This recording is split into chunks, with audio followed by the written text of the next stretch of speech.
आज अंबाजोगाई इथल्या शासकीय रुग्णालयात आलायत. काय उपचार तुमच्यावरती सुरू केलेत का नाही?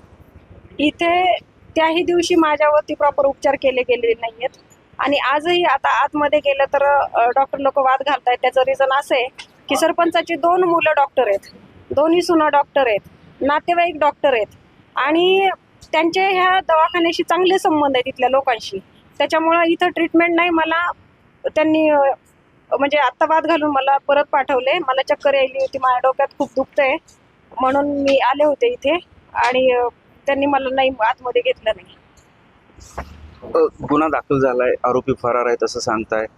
याच्यावरती आता सविस्तर कुणाशी चर्चा केली आहे? राजकीय नेत्याशी कुठल्या किंवा राजकीय कुणाशी? मी कायद्याचं काम करते, त्याच्यामुळे मी कुठल्याही राजकीय नेत्याशी कुठल्याही म्हणजे कॉन्टॅक्ट करत नाही मुळात.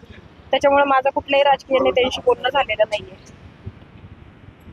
एकूणच जर पाहिलं तर ही बीड जिल्ह्यातली अवस्था आहे. एका महिला वकिलास बेदम मारहाण झाल्याची घटना समोर आली आहे. आरोपी सध्या फरार आहेत, गुन्हा दाखल आहे. मात्र आरोपी फरार असल्याने पोलिसांना तपासात अडथळा निर्माण होतोय. संदीप भोसले, सामटी न्यूज, अंबाजोगाई, बीड. देश विदेशातील प्रत्येक घडामोडींचे लाईव्ह अपडेट मिळवण्यासाठी आता साम टीव्हीच्या सर्व सोशल मीडिया प्लॅटफॉर्मला लाईक, फॉलो आणि सबस्क्राईब करा. तसंच सर्व नोटिफिकेशनसाठी बेल आयकॉन प्रेस करायला विसरू नका.